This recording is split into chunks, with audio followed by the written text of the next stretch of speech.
Welcome to the podcast. My name is Father Bill W., and I am a recovering Episcopal priest. That's not the way I usually introduce myself, but I have to recover from that as well, and recovering from alcoholism. Coming up on 50 years sober, so life has been good to me, and recovery's been just a huge, major part of my life. And I want to first thank our donors who are paying the bills and keeping the lights on here. We've got a new film that I just finished on two-way prayer, and that is going to be posted on the two-way prayer website. So by the end of November, it should be up there, and encourage you to go see it and put all of the handouts and a little booklet that'll go along with that, kind of teach the practice. So make it easier for folks to follow.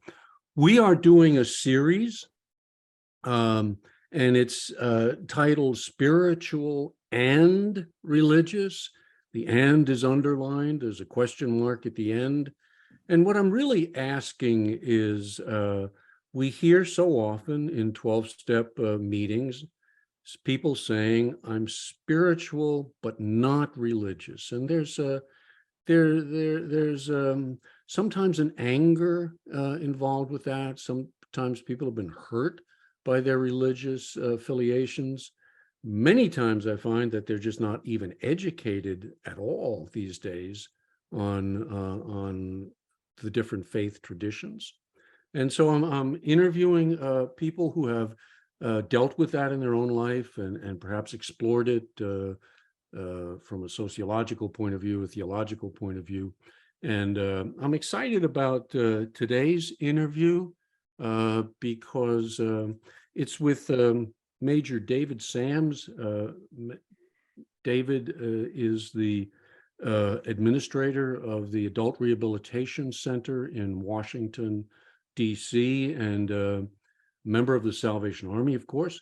And he was stationed here as the administrator in Austin a number of years ago, and I had the honor to serve on an advisory committee that worked with the Salvation Army. So got to know them really well. And Salvation Army, of course, played a huge part in my life.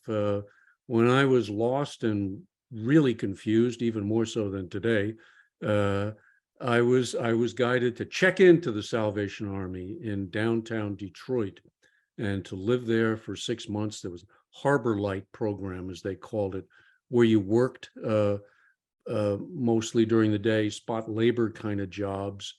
And I did that for 6 months, and it saved my life and introduced me to AA in a really solid way that has lasted for a long, long time. And so I've always been very, very grateful to the Salvation Army. And I find that alcoholics, addicts don't know enough about it.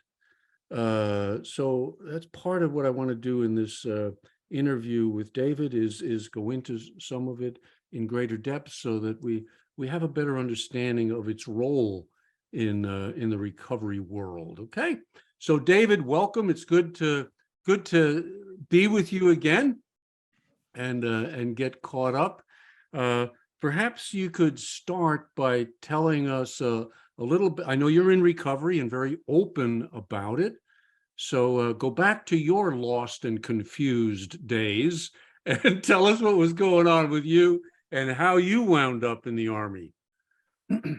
I was raised in Western North Carolina, a little town you may have heard of, Asheville, North Carolina, tourist town. I'm the youngest child of 5 children my mother raised without a husband. I'm from a long line of prestigious alcoholics on my father's side of the family. And so I took up the family trade at a young age of drinking. I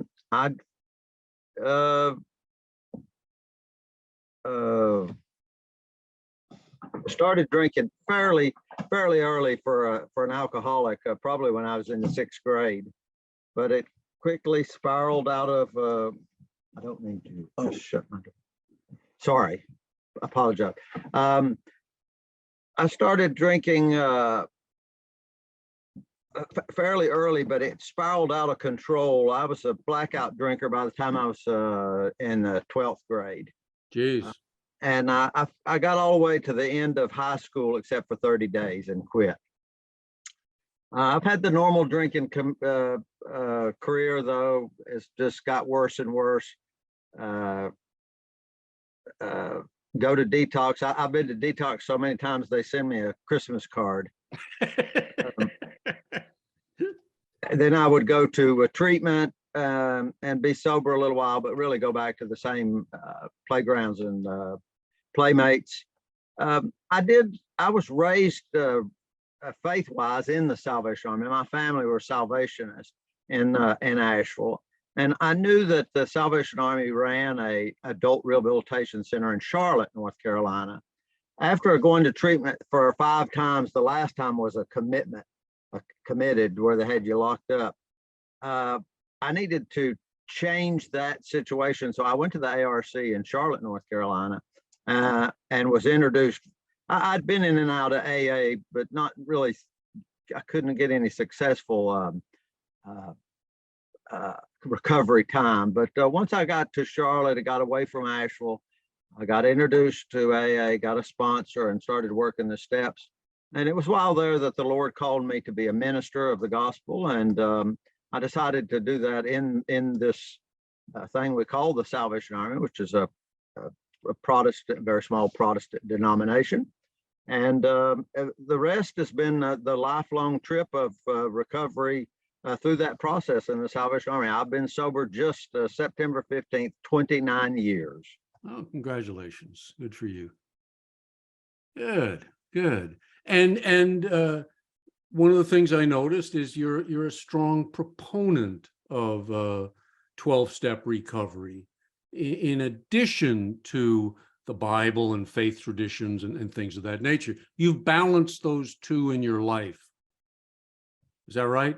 Yes, because I believe that the 12 steps of AA, I believe, are inspired. I believe they're a gift from God to Bill and to Dr. Bob, and then to us. I think they're as inspired as anything that's been given to someone who's sick, even in medicine. And so when I say that I had a spiritual awakening, that spiritual awakening was a recognition of a higher power in the person of Jesus Christ. And so I don't see any problem synthesizing the 12 steps and the big book and the preaching of the gospel. And that anybody knows that does just a little bit of history will find out that that's absolutely true, that the 12 steps are scripturally based. Each step is taken from several passages in the New Testament, focusing a lot on the Sermon on the Mount, book of James. So we know that those was the thinking of the early AAs. And so we just need to remind people of that today. We don't need to reinvent the wheel. It is a spiritual matter. Right. And it was based in religion. And then the question became, how do you balance those? Which is what everybody should be trying to do, to figure out his or her path. Tell me a little bit about the history. As you started speaking about history and educating us on the history, tell us a little bit about William Booth, what was going on in his life. I boned up a little bit on my history, and he was what, 1865, I think, is when the Salvation Army started. Well, tell us about him and what was going on in England in particular, in darkest England, I think the title of one of his books William is. Booth was born in Nottingham, England. His father apprenticed him to be a pawnbroker, and he worked as his early teenage years and late teenage years in a pawnbroker's store, which he found utterly detestable because of the usury of the pawnbroker and the slavery. It put the person pawnbroking their valuables he said first the candlesticks and then would come the wedding ring, as people were just devastated by the Industrial Revolution, especially the lower socioeconomic classes in these large industrial cities in England. Alcoholism was rampant, eh? Rampant. When years later after that, when William Booth went to London, every seventh shop in London was a beer joint. Every seventh shop was a beer joint. A man could get falling down drunk for 1/4 of a penny. And William Booth said it was not uncommon to see children blind drunk laying in the street. Jeez. Because alcohol was so cheap, and it was something that could kind of dull the shock of the Industrial Revolution, as it left many people behind. Many it elevated and many it left behind. And so William Booth said that a working man would drink up his pay while his children and his wife lay in the dark at home, hoping that he might bring something home for them to eat. William Booth was struck by that pawnbroking operation. He got saved early on at a Wesleyan Methodist chapel in his hometown, and gave his life to the service of the Lord Jesus Christ. He trained in a kind of a breakaway of the Methodist Church called the New Methodist Connection, which was a very evangelical rebirth of the Methodist Church. That's hard to say, since the Methodist Church was evangelical when its founder, Wesley, was alive, but it kind of gone back to sleep. William Booth was a circuit riding preacher. He would preach at different chapels and have 3 or 4 different congregations. He met and married a woman, Catherine Munford, who became Catherine Booth, his wife. But he wasn't really settled there in the New Methodist Connection. He felt like him and his wife were called to something different. They didn't know exactly what. So he started being an outsider, what we would call a revival preacher in England, especially in the North and Northwest, to great success, to large crowds, great conversions, hundreds and thousands of people being converted.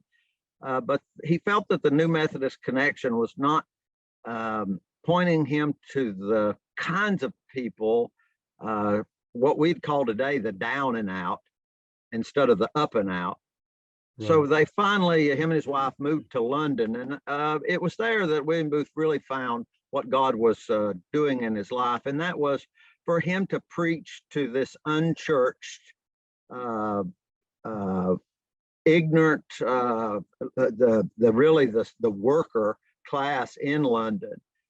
It was there that he felt like leaving the New Methodist Connection, he could blossom into the kind of spiritual worker that he wanted to be for God. It was there that he began to, in Mile End Waste in London, to preach to a group of people, hundreds of thousands of Londoners, which were forgotten by the church. A man could not go into the Church of England unless he bought a pew or he listened in an alley door behind the stage. But he could not go into the sanctuary, even in a Methodist church. 40 years after Charles Wesley's death would have been appalling to Charles Wesley.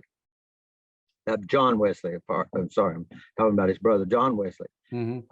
William Booth started preaching to those, to a couple of converts, 3 or 4 at a time there, till they built a group of 30 or 40, and the thing grew as the Christian Mission till 1865, when William Booth changed the name by an inspiration of the Holy Spirit to the Salvation Army. The Salvation Army. He instantly became its first general.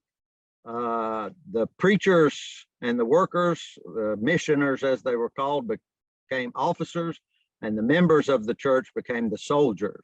And they just simply replicated themselves. They preached in open air in street corners. When they got converts, they converted them and then sent them out to convert others. alcohol was a big thing, but alcohol and some opium being brought in Yeah. by the uh, East India Tea Company, believe it or not, the largest corporation run by the government. Alcoholism was a big thing for the converts. Yes, they believed in Jesus Christ, but they had this addiction, which they didn't have it in those terms.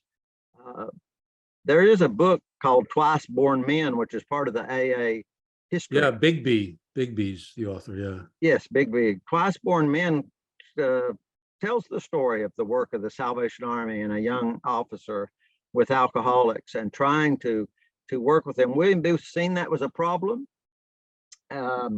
He started early on housing men out of work, coming in from the countryside into these urban areas who were just destitute to try to find work. And just at early on, he really didn't know what he was doing. He was feeling his way towards a help towards addiction, but mainly getting the person involved, meaningful work, and this religious practice of going to church, praying, and hearing the word of God. Those really worked pretty good success for him there. And then when the Salvation Army in 1880 came to America, it was the American Salvationists who really honed in on this focus on recovering out what we call now recovering alcoholics, and their work really blossomed into what we have today, this ARC. I remember seeing a map. I think it was Booth who designed the map, and it was sort of like a continuum of care. Yes. Outreach centers, pulling people closer, having farms that they could go to, recognizing that some might need a little bit of this and some might need a whole lot more. He was well ahead of his day, wasn't he? Well, William Booth, after the Christian mission grew by leaps and bounds into the Salvation Army, and the Salvation Army began to grow, William Booth knew. Now, William Booth, let me just say, from my point of view and the study of history, William Booth is one of the great leaders of the Christian church in our 2,000-year history. His name is going to be high up in that. William Booth was seen that the urban masses were being damaged by living together. And so he, because of sin and vice and the stronger paying on the weaker, he worked for several years writing a book called In Darkest England and the Way Out. This text is still used in social work and colleges all around the world today. It is the first serious treatise of what one is going to do with the urban masses and to get them to where they can function and get out of the what we would call lower up into a middle class kind of situation.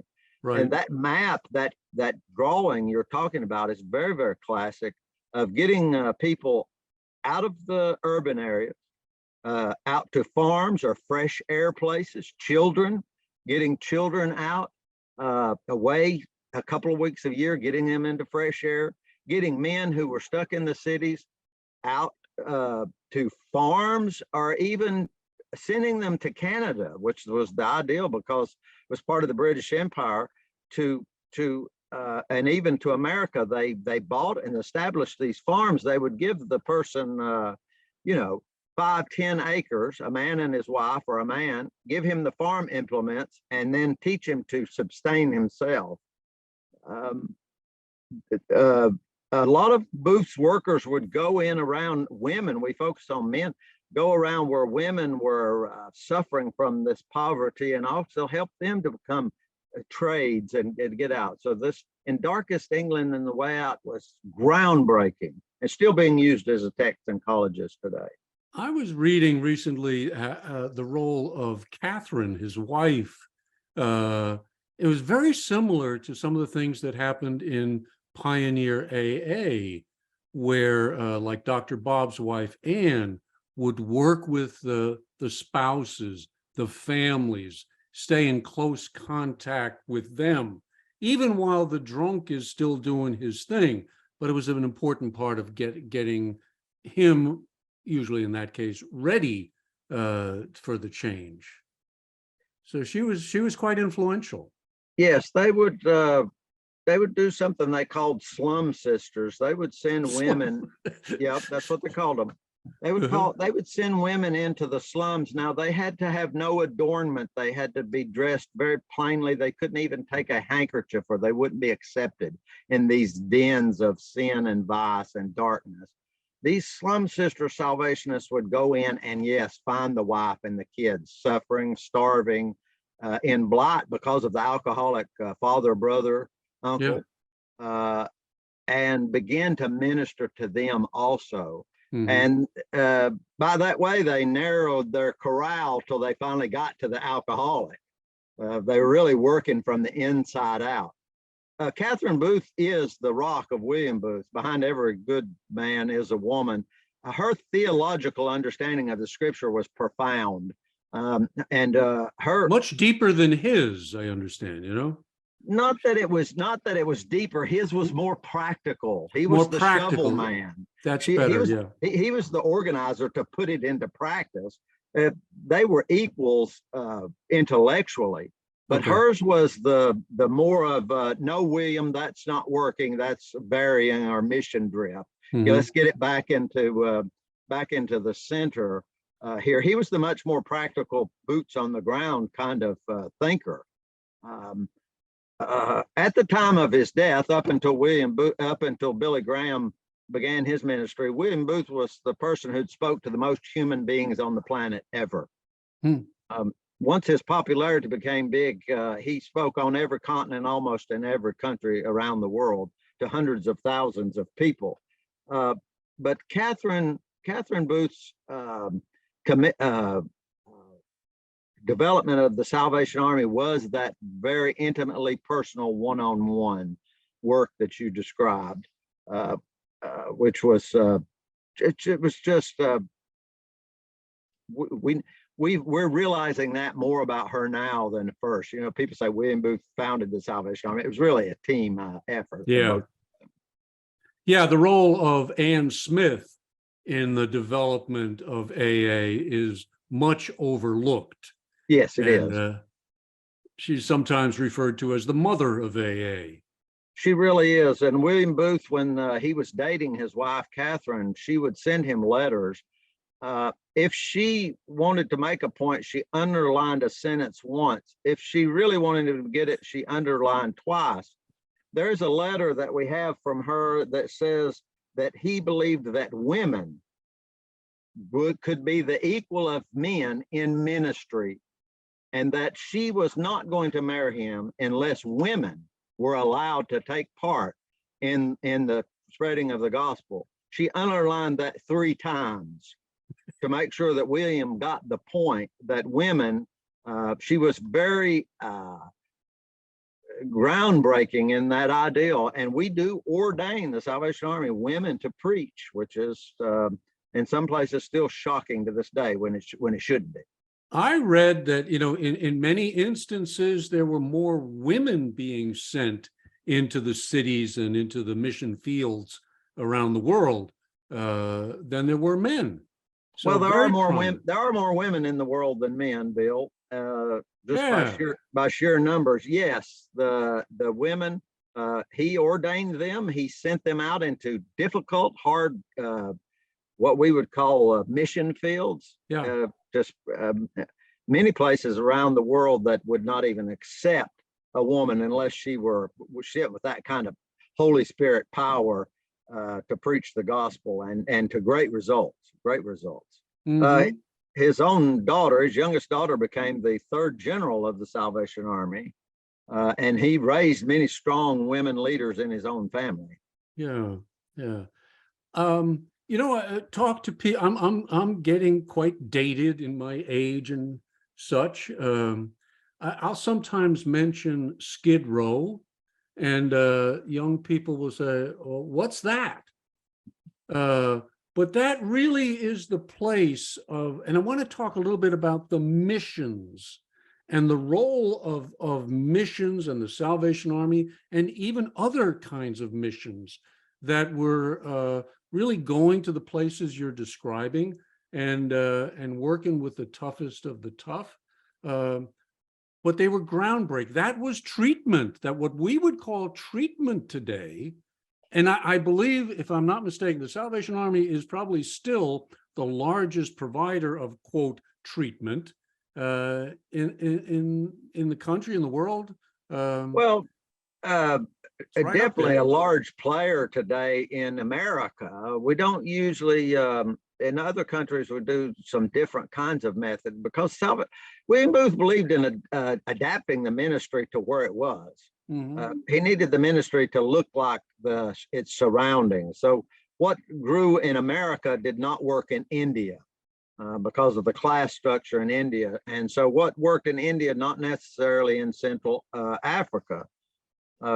Today in Central and Southern Africa, the Salvation Army is the largest educator of children up to grade 12 in the whole continent of Africa. Many countries cannot afford to send their children to school, and what money they have, the state has, they give it to the Salvation Army. So if you go to school in Africa, at least up to the 9th grade, you probably went to a Salvation Army school. In America, the focus on alcoholism was greater, probably because of the free flow of alcohol. You know, Americans love to drink from the get-go. The reason they came aground in Plymouth was because they were out of beer. And so, yes, this urban mission that you're talking about, this a neighborhood Salvation Army shop, corps or place, was a place where the Salvation Army really could meet these people face to face that they were seeking to save through the preaching of the gospel. But they didn't just leave it at that. There became and grew immediately a social side of William Booth's thinking. His thinking was, I am not going to be able to get a man with a toothache to repent unless I get his tooth pulled. Right. And that often quoted words in this of William Booth is soup, soap, and then salvation. Get the person fed, get them cleaned up, and then talk to them about Jesus. And don't get that backwards.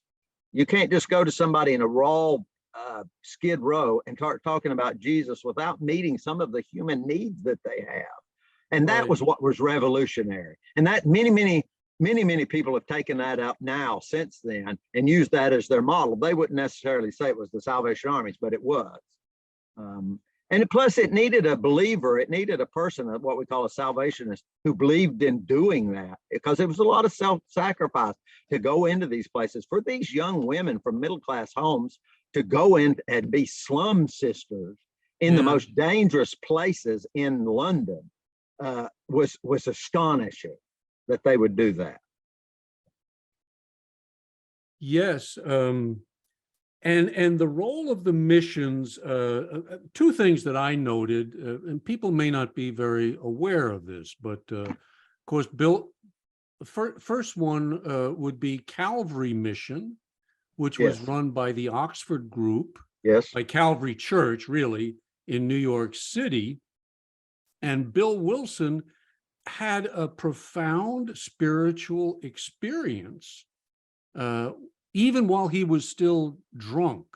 He made an altar call, and it's not known much in AA circles, but he went up to the altar, gave his life to God, and said in his autobiography, I knelt among the stinking penitents, and maybe for the first time in my life, I was penitent too.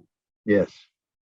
He began the transformation. He got sober, 3 weeks or so after that. He has his white light experience in towns. And then, of course, a few days after that, he reads about S.H. Hadley in the Varieties of Religious Experience. And Hadley started, I guess, the Water Street Mission, I think it was called, in New York City, again on the Bowery in Skid Row. But he had to be impacted profoundly by that story of Hadley's transformation. You have not a concept, a dedication to a concept the Army calls regeneration. Yes. And I think that's getting lost in many treatment centers today.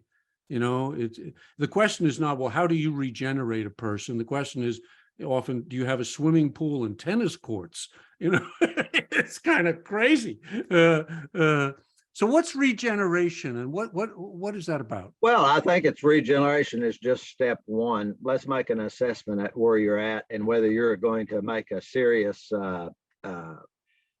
honest statement about where you're at spiritually, physically, mentally.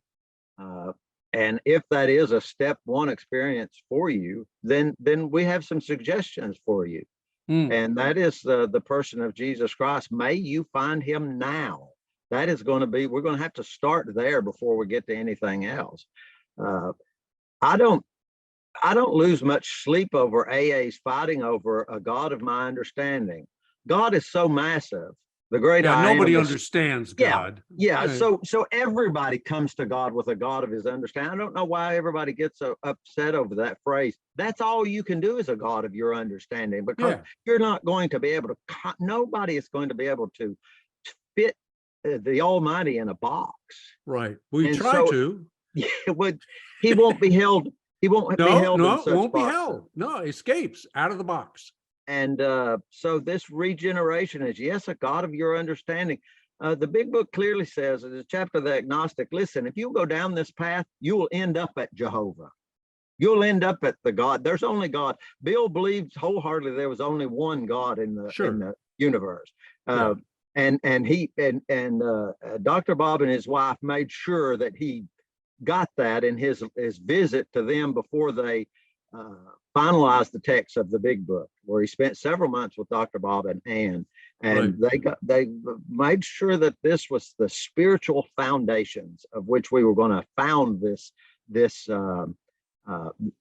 thing we call AA. Mm-hmm. Tell us about the adult rehabilitation centers. What are they about? What's their role in the Salvation Army?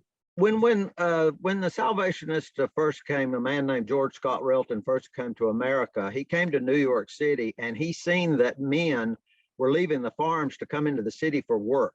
But what he found out is the city slickers often misused the farm boys coming in for work, and they would steal everything they had. They would be in the streets of New York and say, listen, for a little bit of money, we've got a room for you. And when the man went in and stayed in the room, he would wake up and his sneakers would be gone.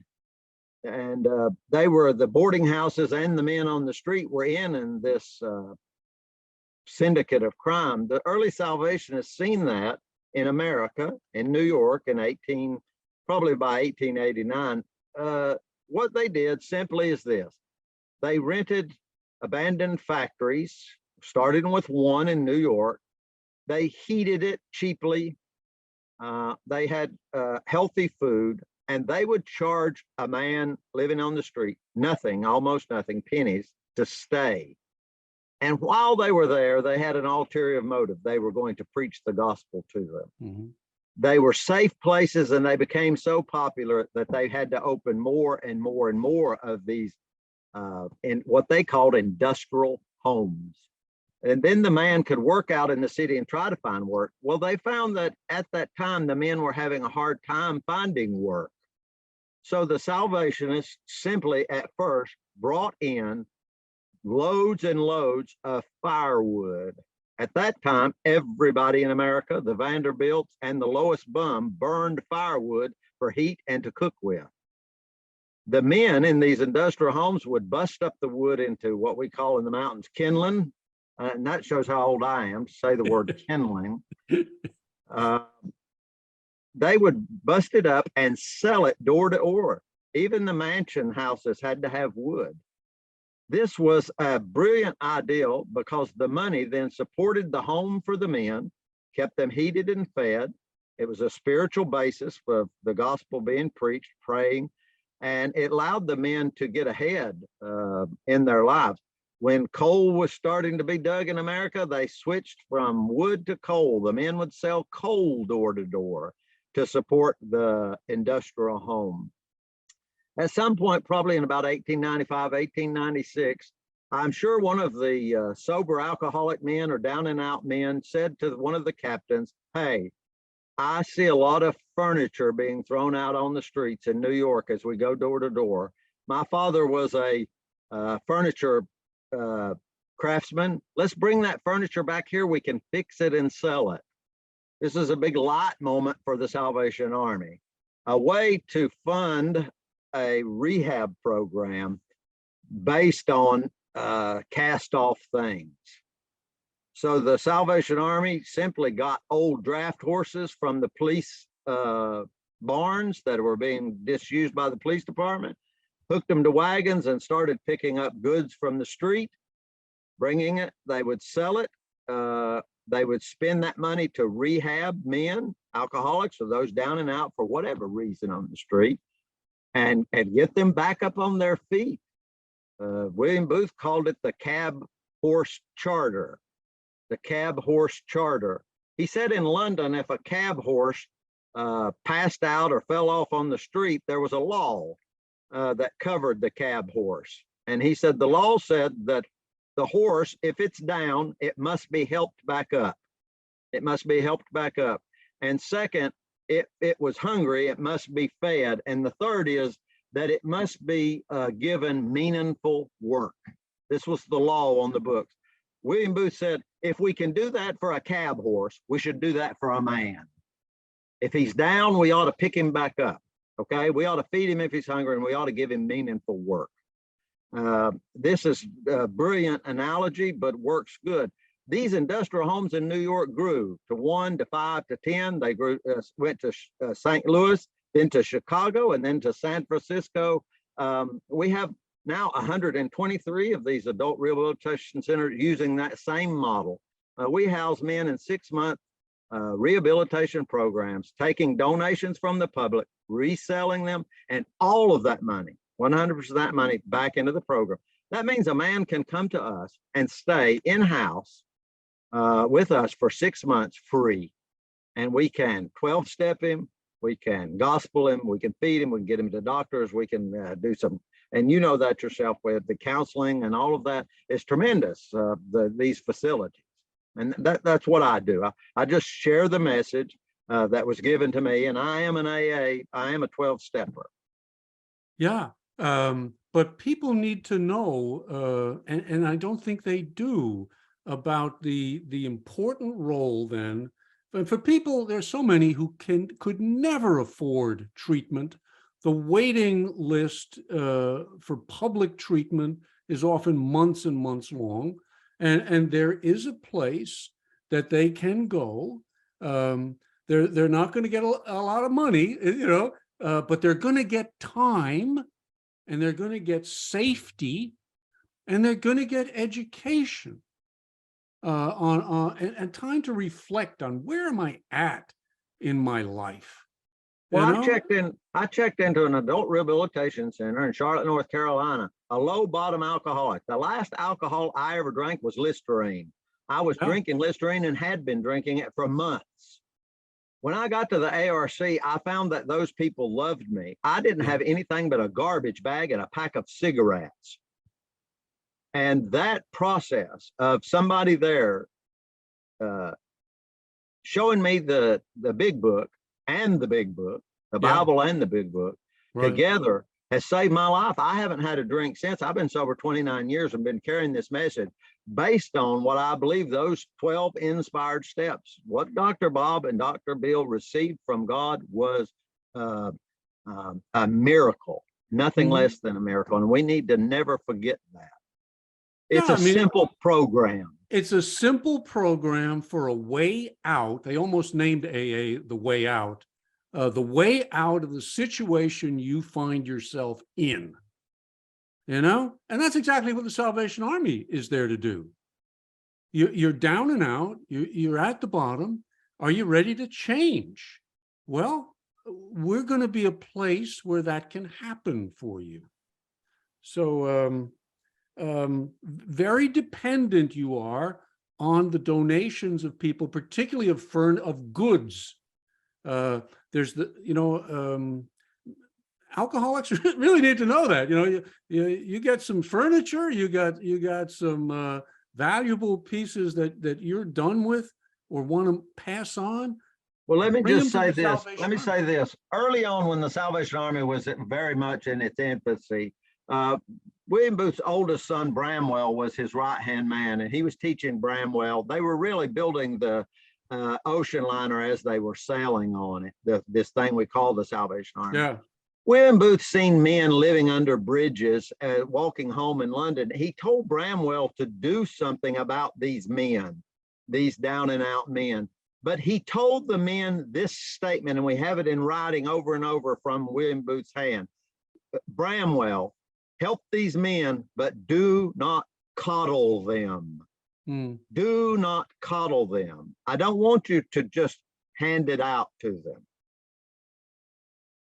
What we use in the ARC is what we call work therapy.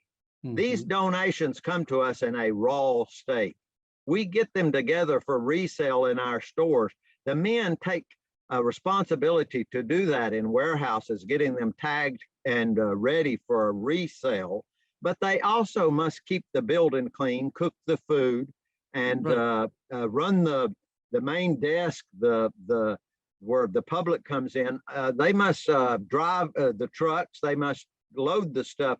All this must take place in the life of an adult rehabilitation center. This is William Booth's dictum. We do not coddle the man. Yes, we'll take them in, but they're going to have the work a part of it. And that's what we say in AA. Yes, after this, there's a regimen of action in your recovery. And this action we believe wholeheartedly in and preach that in the big book. It's not just going to fall on you. Right. Yeah. There's been more emphasis on coddling than there is on being responsible and taking responsibility for your recovery. So that's one of the things I really like about the Army. When someone comes in to the Salvation Army, to the Adult Rehabilitation Center, and they're hopefully going to stay for the full program, which is generally about 6 months. Yes. Is that right? And they get more and more responsibilities and freedom as time progresses.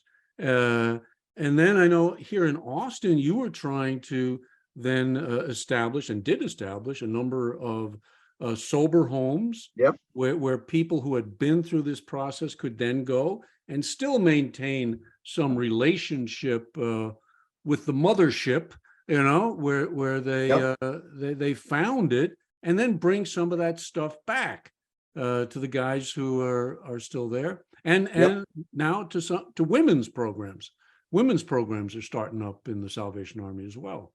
So, well, most of the rest of the country have had women's rehab centers. It was in the South that we had abandoned them some. So we're getting back in that, but there are women ARCs all across the country. There is an adult rehabilitation center in almost every major city. Some of them have several. There are 2 here, one on the Washington, D.C. side and across the Potomac in Northern Virginia.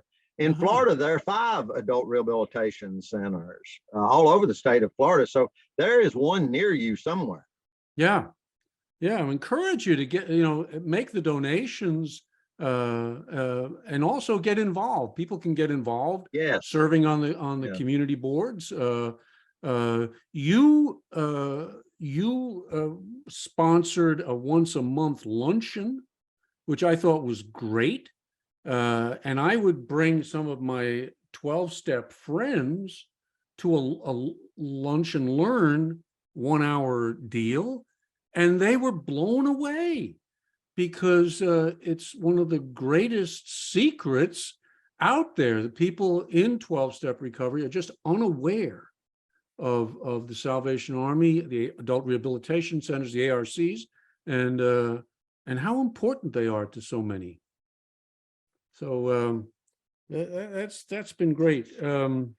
Well, let me just say, Bill, after AA started and needed places to meet, the Salvation Army was one of the first places to open its doors in its churches and in its meeting and missions all over the country to AA. They immediately, the early Salvationists, when AA started growing, they said, "Hey, this is it. We're getting behind this wholeheartedly." They bought it hook, line, and sinker. Right. The Episcopal Church did as well. Many, I think through Sam Shoemaker in large measure, but the Episcopal Church also had a hand to play in welcoming people in the meetings. But that's the problem today, is there's that separation. Okay, they meet in the basement, but what's going on upstairs? Yeah. How do you offer what the church has to give? And I want to discuss that with you. What are the things that you think the church has to offer to people who are in 12-step recovery? And I'm going to list one, because I don't know if you'll get to it or not, but music. Music played a large role in the Salvationist approach in darkest England, when the hecklers would start getting rowdy and would strike up the band, and drown them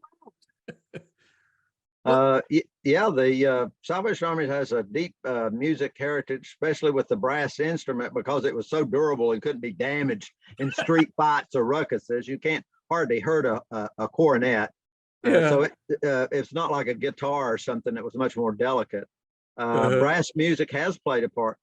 Music, even today, in this I have on staff a music director who helps us direct music for the men in worship. They sing in the choir. They do practices, and they take part. Music is very in part of restoring the whole person, mind, body, and spirit, not just stopping the use of the alcohol or the drugs, but showing the person a new way to see the world, to have an aha moment, this spiritual awakening, this daily reprieve from that old way of slavery to the bottle, for me.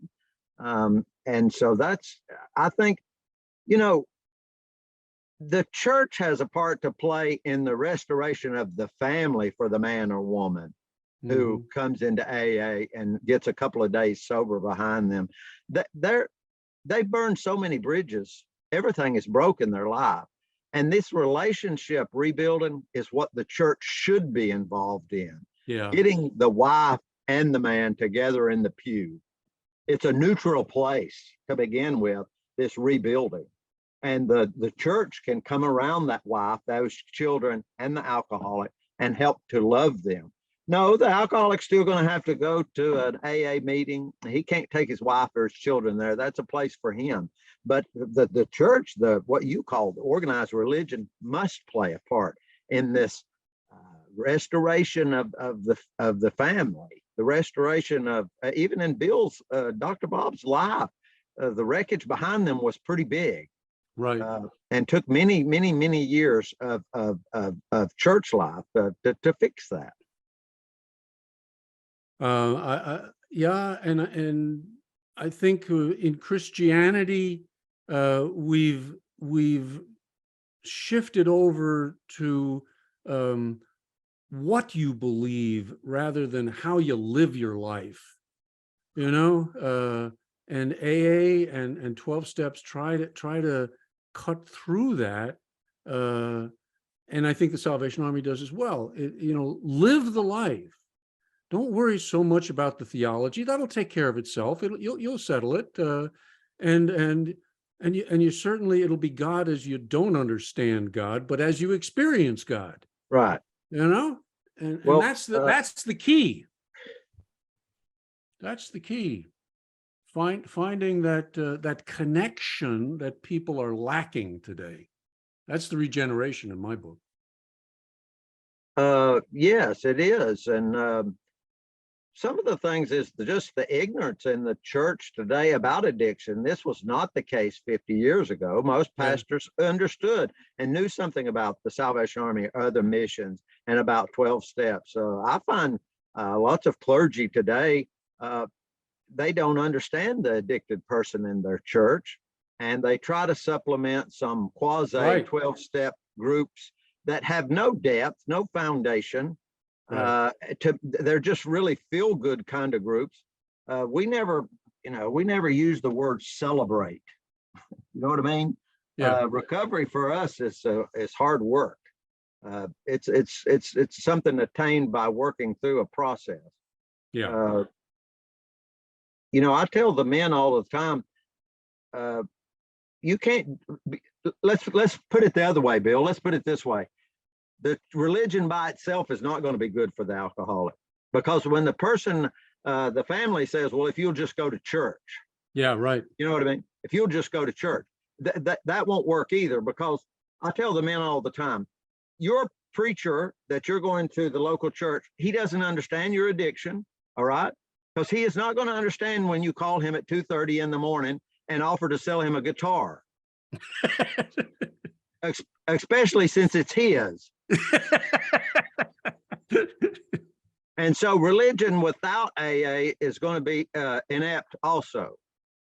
It's together, this practice of the practical worship side of it, and the 12-step that is going to get a blossoming for the individual seeking that recovery.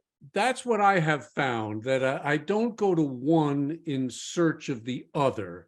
I go to both, and each one is able to give me greater depth in what it's designed to do. But if you take a church and try to make it a substitute for AA, they get lost, And I believe, it's my experience, if you try to make AA into a religion, you're going to get lost.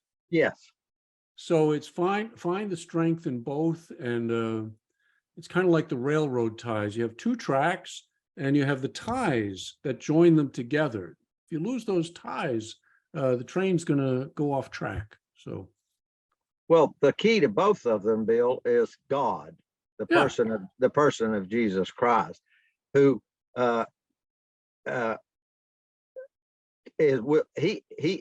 he can work in AA all day long, and his name doesn't have to be mentioned. God is not out for the glory. Right. Okay. He's sovereign in the universe. He works in AA all the time. We see miracles every day. He doesn't have to have his name on every wall. Right. Well, in the church, the same way. We don't have to trying to pat ourselves on the back. You know what I mean? To having our name out there. But the key in both of them, in religion, in the church house, and in the rooms, is God. Because we can't get sober on our own. Bill and Bob knew that. Without each other, they were doomed. So yeah, that's right. The fellowship and higher power it's not one or the other. It's both together. And, you shouldn't try to find meaning in AA. Meaning is going to be in the church with God. Yeah. AA is going to find me direction to that. The deeper things in life are going to have to be spiritual part of me, the deeper part of me. Right. Yeah. But if I don't get off the bottle, I'm never going to find it. You're never going to find it. Well, listen, we could go on for many hours here, and I know you need to get to work. And it's been a pleasure seeing you again, for one thing, and also educating our listeners and viewers as we put this on YouTube as to what is the Salvation Army, how does it relate to people in 12-step recovery, and how we can support the work and the men and women who are there. Because I also go to some of those meetings over there, and the guys are looking for sponsors. They're looking for people to get involved with, and it's another way to do it. So please help the family stores make donations to that. When the kettle season is coming up, throw some bucks in the in the kettle there. And also, if your group, if your ARC, if it's local, see if they don't have a 12-step meeting that you could go and attend and help support. So, David, thank you once again, and God bless. Good to see you, Bill. Thank you Good. for this opportunity. Good to see you. Take good care, and I thank all of our folks for listening, and hope you will come back next week. Take care, and God bless.